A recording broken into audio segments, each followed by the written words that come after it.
কথায় আছে কর্মই ধর্ম, আর সেই কর্মে যদি নিষ্ঠা, দায়বদ্ধতা, সততা আর সঠিক লক্ষ্যে পৌঁছানোর একাগ্রতা থাকে তাহলে জয় নিশ্চিত।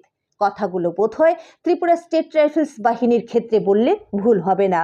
নিজেদের কর্মের প্রতি দায়বদ্ধতা প্রকাশের মাধ্যমেই বর্তমান সময়ে রাজ্যের পাহাড় সমতলবাসীদের বিশ্বাস অর্জনে সক্ষম হয়েছেন তারা।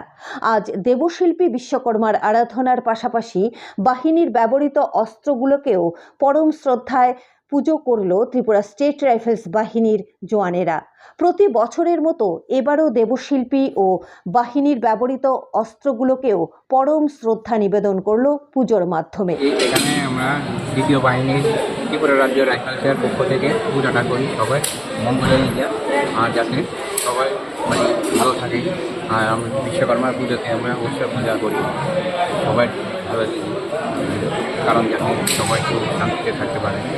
এইভাবে আমরা বিশ্বকর্মার কাছে প্রার্থনা করি যাতে সবাই ভালো লাগে। মূলত আজকে আপনাদের এখানে কি অনুষ্ঠান, কী পুজো, যদি বিস্তারিত বলেন এবং কেন অংশগ্রহণ করা? আমাদের প্রতি বছরের নেই, এবছর আমরা বিশ্বকর্মা পূজা করতে হয়েছি। এটা প্রতি বছরই হয়ে থাকে আমাদের বাহিনীতে। সাথে পূজার সাথে আমাদের অস্ত্র পূজাও হয়, তারপর আমাদের বিভিন্ন গাড়ি যে ভেহিকেলস আছে সেগুলোরও পূজা হয়। যন্ত্রাংশ যেগুলো আছে বাইরের মধ্যে সেই সব যন্ত্রাংশের পূজা হয়। অস্ত্র পূজাটা কী কারণে করে? অস্ত্রটা কী? আমরা এখানে অস্ত্র পূজাটা করা হয়, এটা আমাদের একটা বিশ্বাস আমাদের আছে যে আমরা যাতে আমাদের যে অস্ত্রগুলো আছে সেগুলোতে ঠিক সময়ে সঠিক কাজ করে। তার জন্য আমরা ঠাকুরের প্রতি হই, বিশ্বকর্মার আমরা এই পূজায় প্রতি। আপনার পরিচয়টা? আমি নায়ক সুবেদার এমপি ধন্যবাদ দাস। ধন্যবাদ।